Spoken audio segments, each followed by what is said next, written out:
आटपाट नगरात एक होती शाळा, वर्गात असायचा भला मोठा फळा।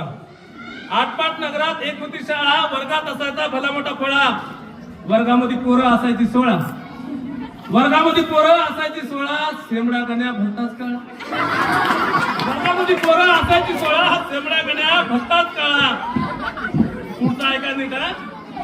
गण्याला आवडायची कोपऱ्यातली ठकू, गण्याला आवडायची कोपऱ्यातली ठकू, बघायचं तिच्याकडं टुकू नको।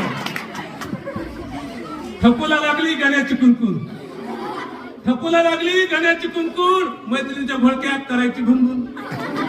ठकूला लागली गण्याची कुणकुण, मैत्रिणीच्या घोळक्यात करायची भुनभुन। एके दिवशी ठकू खुदखन हसली, एके दिवशी ठकू खुदखन हसली, गण्याला वाटलं जाळ्यात फसली। एके दिवशी ठकू खुदखन हसली, गण्याला वाटलं जाळ्यात फसली।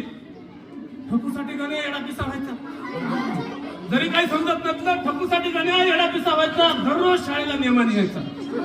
ठकूसाठी गण्या येडा पिसा व्हायचा, दररोज शाळेला नेमाने यायचा। गण्याला वाटायचं वरात माझी निघावी, गण्याला वाटायचं वरात माझी निघावी, राघू महिन्याची जोडी अख्ख्या गावाने बघावी।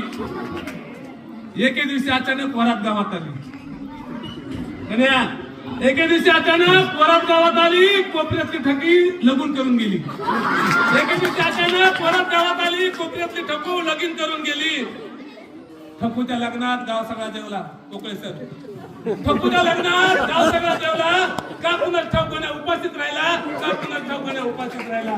त्याच्यामुळे बाबा जर उपाशी राहायचं नसतं तर चांगलं शिक आणि महापुरुषांचे जे आदर्श आहेत त्या आदर्श डोळ्यासमोर ठेवून वागण्याचा प्रयत्न करा की आपण नक्कल